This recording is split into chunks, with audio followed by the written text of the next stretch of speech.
Welcome to telecommunicationresellers.com. In today's short video, we're going to take a back-end look at the Netgear Smart Router. Let's take a look. Now, first thing we want to do is log into the router. So let's find our IP address. And how we do that, we go down to Start and we go into the command. Now, I've already done a video on this, how to find your IP address, so just check that out.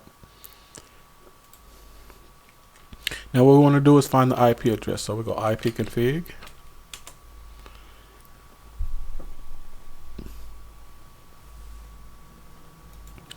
Now here's our IP address for our router, 192.168.1.1.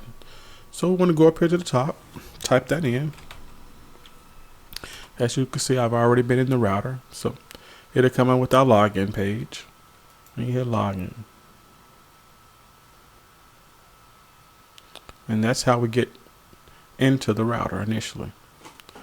Now this is under our basic settings right here. Under our basic settings tab, let's take a look at what these things mean. Does your internet connection require a login? We're going to say no on that. Under here, it's going to tell you the account name, the name of the router. Right here under the internet IP address, this is the IP address that you're going to get from your ISP. They're going to send it to your router automatically, which is called a dynamic or DHCP.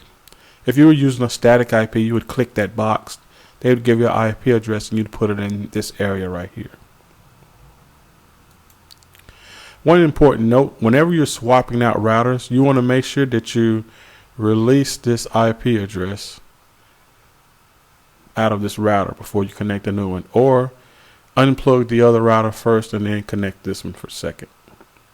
Down here is going to be our DNS service addresses. And what these do is they take the name and they switch it to a number. So when you type in your browser up here, www.yahoo.com, it goes to this conversion server and it takes that name from name and sends it out to a number. This is the default MAC address of our router. That covers the basic settings. Let's take a quick look under the wireless settings here. Under the wireless settings, we have our name, SSID. This will be the name you'll see on the network. Such in my example. On my network, it's home network one I'm connected to. You got the channel auto and you have your mode B and G. That's your wireless standards there. Under here, you have your security options. You could use the web, which will be that long